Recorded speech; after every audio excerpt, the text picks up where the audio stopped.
Hello to all. I'm here today in the Tier 9 Tech Tree Pan-European Destroyer, the Ostergotland. We're here today on the map Loop, and the mode is Domination. We are in pure Tier 9 matchmaking, which is great, and it looks like we're in a slightly reduced game. From the looks of it, it looks like we're in an 11 versus 11 rather than the usual 12 versus 12 on Loop. There's no carriers, so don't have to worry about that, even though the Ostergotland is the first of the pan-European destroyers to get substantial amounts of AA, but we don't have to worry about that today. Using my Friesland captain here, by the way, because I, up until this point, have not had time to get my legendary captain Jerzy Swirsky, who will be spec'd onto the Halland, but we'll have him soon, so there is that.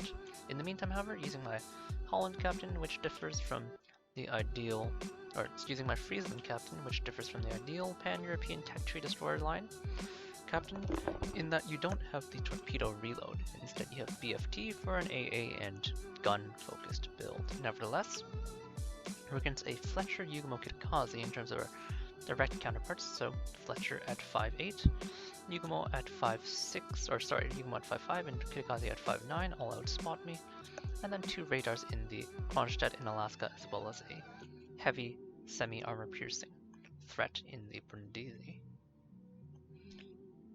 Spawning at the B-cap at Loop. Don't have a smoke, remember, as a pan-European. I do have a small heal. Nevertheless, so it will pay to be quite careful.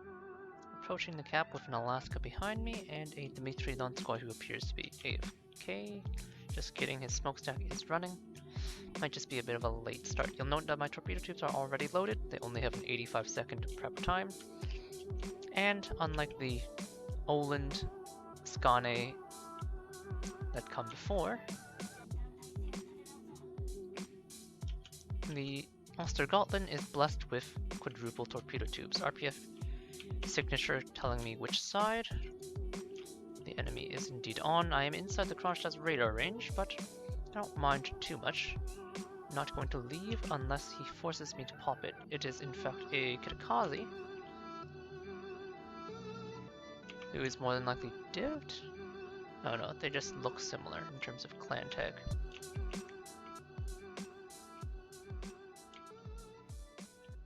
My Alaska is forcing him forward potentially, so I'm going to fire one set of the narrow spread. Spot it now. It's probably going to reverse at this point, but might as well collect my defended ribbons using the Alaska radar. Quickly set a fire. You can see with the Friesland captain, I actually have quite a bit of firepower.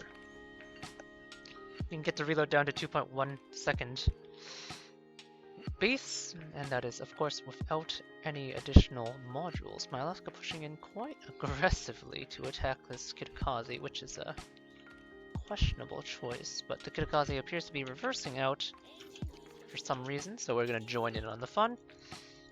Now I do have the torpedo reload module, but because I don't have BFT, I don't get down to the 1.8 second reload. Quickly scoring a first blood. I don't get down to the 1.8 second base reload of the Friesland, since I'm not taking that additional 10% reload. Kronstadt pushing in.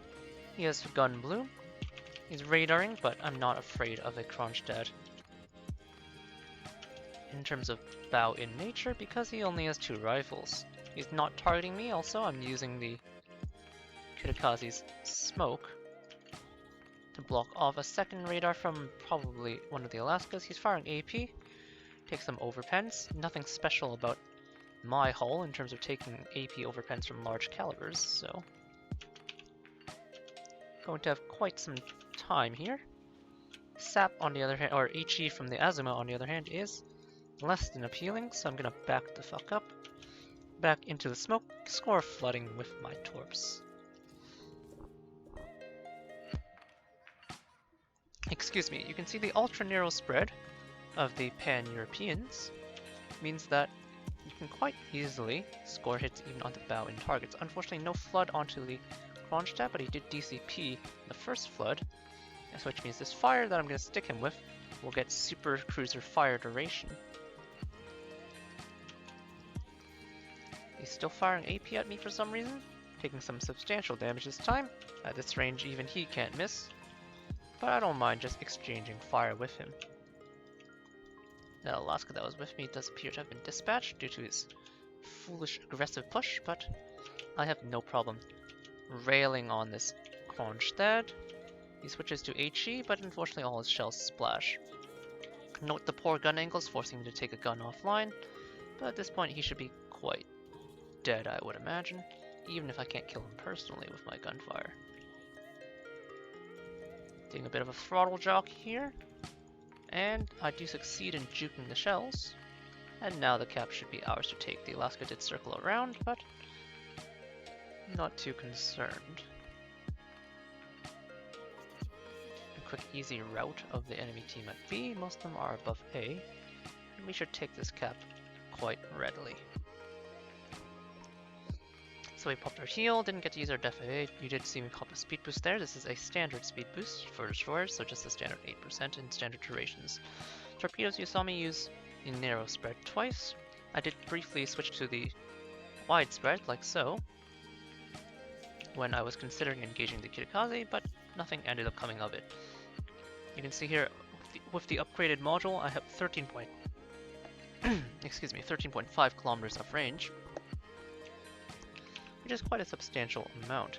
Each torpedo, however, doesn't hit that hard at only 10,000, but you are finally up to this high-tier torpedo speed of 90 knots, which makes them extremely potent. Now the Alaska is turning out, so I'm likely to miss, but we will see. Considering that I am going to cross this island gap, and it looks like they're a miss anyway, I'm going to start firing. I don't have the range module upgrade, so you'll note my base range of 9.4 is a little bit anemic. Have to get quite close. Do manage to score one hit in spite of his maneuvering, thanks to the high-speed nature. Now I'm shooting at the Asma, not necessarily something you want to do, especially up this close. But I reckon he's a bit occupied with the Jean Bar, so he won't have time to nail me too hard. He just slammed me with HE. You can see nothing special, like the unlike the French destroyers, which get that special HE saturation. Instead of fire, he's firing at me still. He does chunk me out, but he is gonna die at this point. He did break a gun, you'll note. Destroyer turret armor is very light, so as a result, it's very easy to lose turrets. In this case, I've lost my rear turret. So now I'm down to just the frontal one. This is one of the weaknesses of pretty much all the Pan-Europeans. They're all lightly armored in terms of their turret design. And in addition to that, as I fire off some torps at this bow in Georgia in the distance, they only have their firepower distributed onto the 2 turrets, so even though I have pretty good reload at this point, if I just fire into the water, my adrenaline rush should have me down to less than 2 seconds, about 1.7 at this point. And if I do lose a fragile destroyer turret, well, I'm down to just half my firepower, which is obviously not desirable. Turret reverse is kind of sluggish for a destroyer, certainly it's not American. And the anemic range does make engaging at these kinds of distances a bit challenging, but you can see the excellent 8% fire chance base, just like the Friesland, does mean that scoring fires is fairly easy. You can see with that super narrow spread, I am quite readily able to get some torp hits onto that Georgia, even though he was completely bow in, and the game is quickly cleaned up in a victory. Not the most exciting, but certainly a decent match. 5 quick torpedo hits for 80,000 damage is, well, a pretty good result. Team score wise, not much to say, slightly smaller than average match, and we did kind of blow them out of the water. With that said, not necessarily that representative, so let's kick it back into the queue for another match. So I'm now at the Ostergotland, about to get to the Holland for the Pan-Europeans. So overall my impression of the line is that it's fairly decent. I would say the line gets good around the Skane, which I enjoy. The Oland that comes after is an interesting ship. She kind of is similar to the Ostergotland in terms of actual gun power, but in terms of both AA and torpedo power, she is somewhat anemic because she still has the triples and the 12-kilometer range.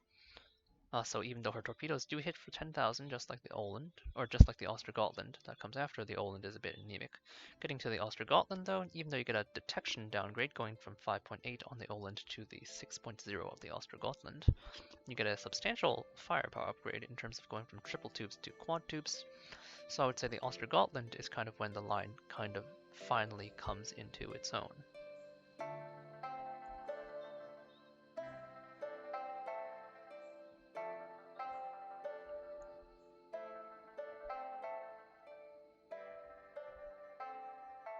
And then of course when you get to the Holland, you get to the quint tubes and the tremendous AA of the Holland, so definitely a prize. But in the meantime, the Ostergotland is a fairly powerful tier 9, even amongst a fairly powerful lineup of tier 9 destroyers. Loading up into this match, only 2 destroyers per side this time. Fletcher, Yugmo, both of them again outspot me.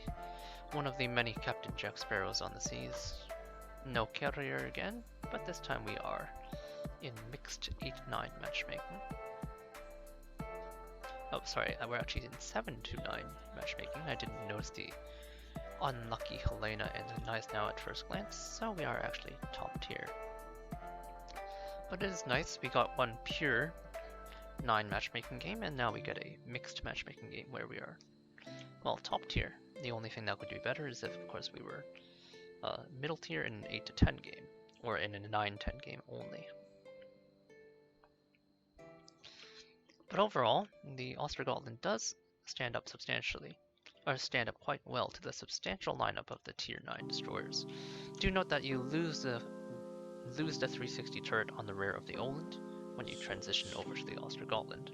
Same applies of course to the Halland and Småland, who again do not have that 360 turret, so you do lose a bit of the comfort of being able to push in with that excellent 5.8 detectability on the Oland.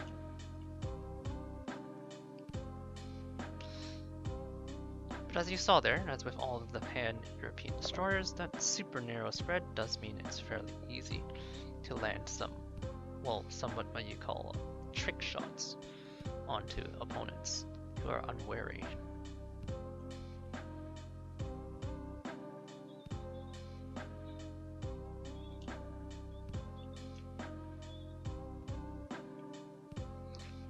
Spawning on Warrior's Path, of course. It was domination, so I am just moving in toward the cap. Now both of these outspot me as I iterated the last match, 5.8 for the Fletcher and 5.5 for the Yugmo. There is an Izimo and a Donskoy and 2 Amalfis to be aware of, as well as a Neptune who might have radar but is unlikely to. We see the Fletcher, so it's a Yugmo who's approaching the cap if at all. My RPF indicator shifts over there, which means he's going to approach from this side. So I'm going to prep my turrets. My turrets are actually quite sluggish. They're not as slow as, say, IJN turrets for destroyers, but they are not the fastest. Certainly, they are not American. The Holland does enjoy better turret handling, but the Ostergotland, with her rather older square design turrets or blocky turret structure, does not, unfortunately, benefit from those ergonomic benefits. Donskoy's there as well, so I do have to be a little bit careful.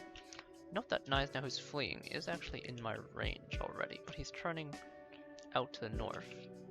Nevertheless, not having anything else to torp right now, I'll just give him a barrage.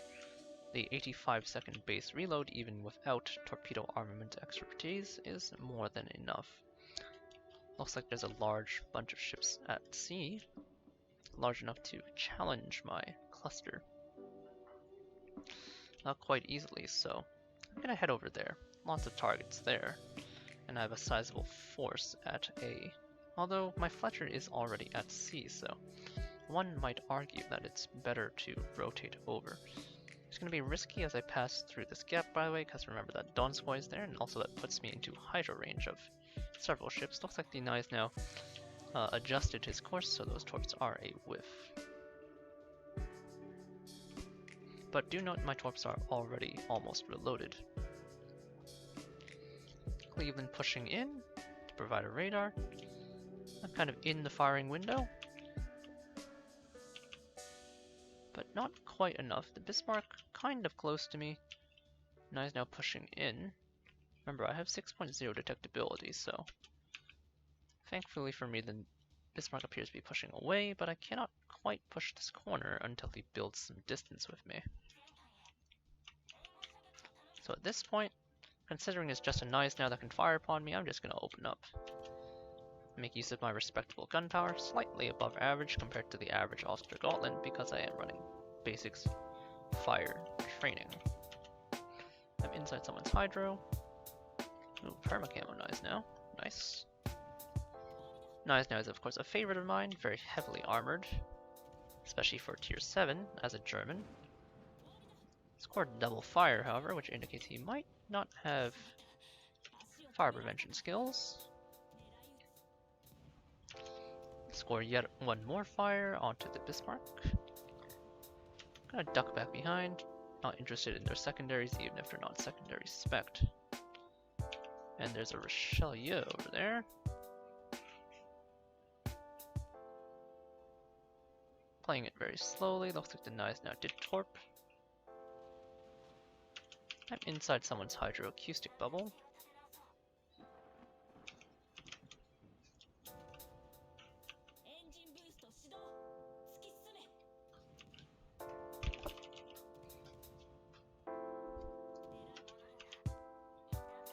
Oh, and that's a King George V.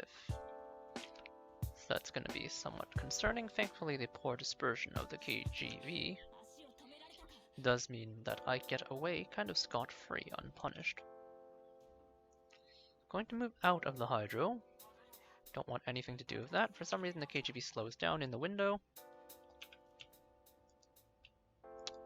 Can't quite get a good, accurate shot. But remember, I only have 9.4 kilometers of range, so even though these guys look like they could actually spot me, I'm actually quite safe.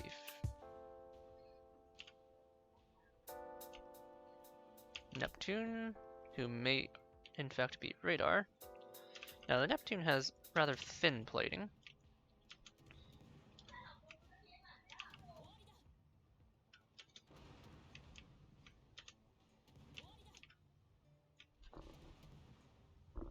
So in spite of me being a destroyer, I'm more than happy to engage him because I do full damage to him, as you can see.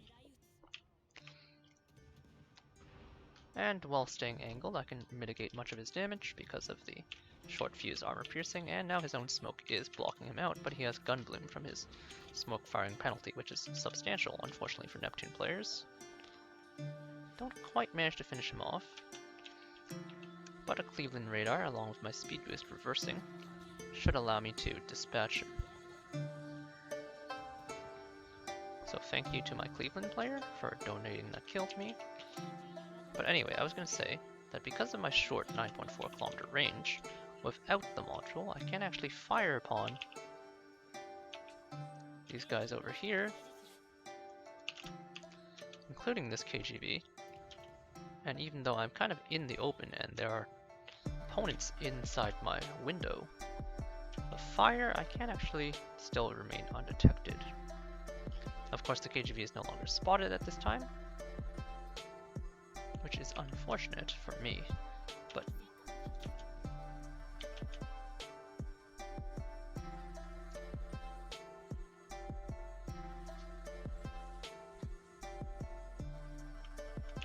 but anyway, more or less, the KGB was the only thing kind of there.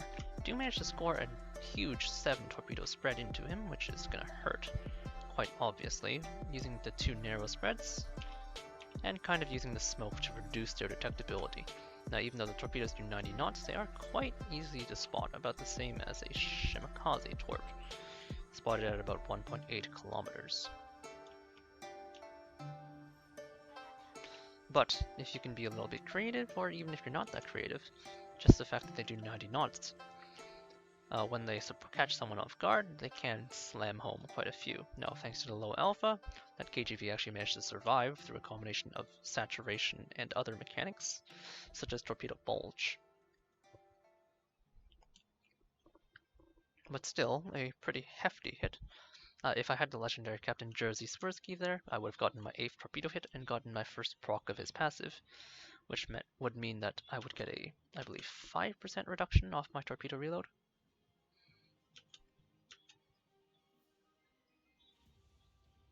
There's that KGV there. You can see after taking 7 torpedoes, which is 70,000 torpedo alpha, he's still quite alive.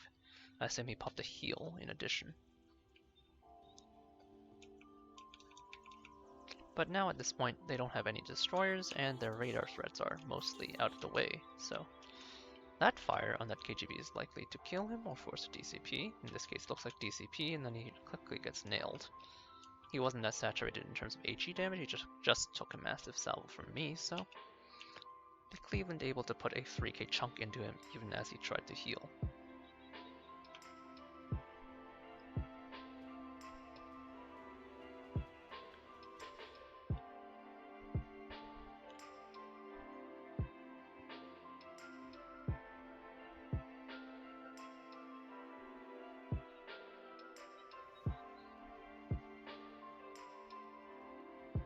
So just approaching at this point, relatively uncontested. Plenty of targets here. They are however running, but unlike most destroyer lines, the Pan-Europeans are actually quite good at chase torping because of their extended range and high speed, which allows them to close the distance across that long range quite quickly. This is similar to how you can actually chase torp when you're playing a ship such as the Asashio versus battleships, because even if they're turning away, well, you have 20 kilometers of range, which is frankly excessive, which allows you to quite comfortably torp into the distance. Now, I've just been gray lining, not doing too much prediction, but you don't really need to predict that much when your opponents are mostly sailing in straight lines like these battleships. And your torpedoes also do 90 knots smoke in the distance. Note that both of these guys are in my gun range, but their guns are not turned toward me. I'm gonna open up on the knives now at this point because of the game state. My HP is quite expendable and I can easily disengage. The battleships cannot easily engage me in turn. No hits onto the Richelieu, unfortunately, so perhaps some better leading was necessary. Targeted by 1. But it's a nice now, so just bowing in should mitigate much of the damage. He skims me with 1 over penetration. Looks like I don't have space to make a torpedo gap, but having made it to the island cover, I can just now shoot at him with impunity, and in this case, my having a slightly more gun-focused build than usual comes and pays dividends. Now, I still would recommend the torpedo-focused build for both the Ostergotland and the Halland that comes after, but it is good to note that the Ostergotland has excellent AA, second only to the Friesland, I believe, at the tier. About the same amount of AA as a Cleveland. Dumping torps into the gap in case he rushes in, which he appears to be doing. I'm sitting completely still, but not going to be too miffed about that. He puts up the fire, but I just have to slide slightly in front of the island, and even with just 1 gun at this point with Adrenaline Rush, putting out quite a bit of output. And there's a quick second game. 128,000 this time, slightly longer match, so that does happen. 179 shell hits, 8 torpedo strikes, 5 incapacitations, 1 kill, 5 fires, 3 floods, and 2 solo captures. Team score wise, at the top, but again, not too impressive of a game, so only 1773. And you will see that, again, mostly torpedo alpha damage, but thanks to some timely open water firing and just being aware of what can or cannot shoot me, I got to farm some fire damage off of ships such as, in this nice now, that those 2 permanent fires that I managed to put onto him did manage to accrue me 20,000 damage just from him, so knowing when to open up, even when it's not necessarily the safest, is obviously important. Now, the Pan-European destroyers have fairly standard builds throughout the tech trees, so module-wise they remain quite the same.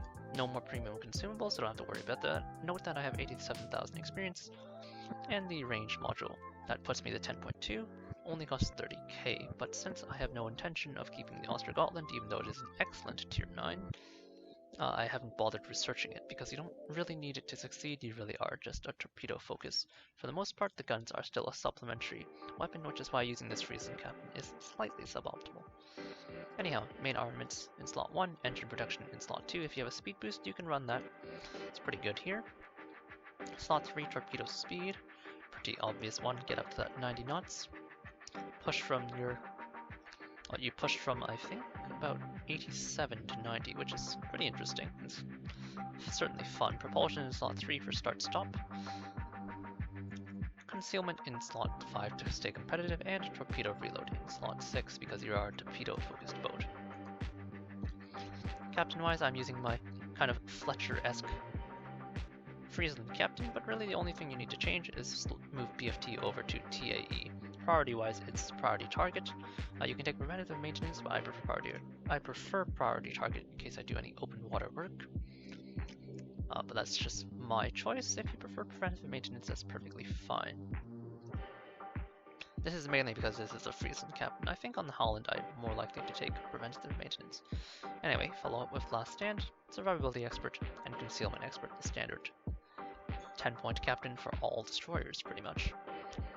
After that, your first 3 pointers should be Torpedo Armament Expertise, and then Adrenaline Rush, followed by RPF. Now, if you have Jerzy Swirsky, who is currently helming my captain on the small one, do note he has an improved Adrenaline Rush, so you can potentially consider taking AR first as your first 2-pointer, and maybe even potentially going AR, RPF, and finalizing with TAE, but do note that TAE will always give you that 10% bonus, whereas you have to take damage to get the Adrenaline Rush bonus, so if you have a stompy game, you won't be able to benefit as much from that skill, even though it is improved. And then of course I did mention the passive, and this is of course the 8 successful torpedo hits, scores 5% torpedo reload. And he has a second one, which is an AA skill, but that obviously has not been relevant the past few games because there has not been a carrier.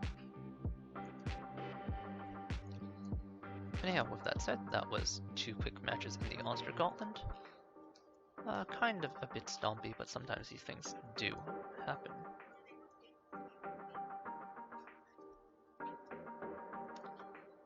Anyhow, that'll be all for now. I hope you enjoyed the Ostergott. Looking forward to getting to the Holland. Certainly a sizable improvement over the tier 10, or tier 8 in my opinion. I hope you enjoyed, and I will catch you all later. Cheers.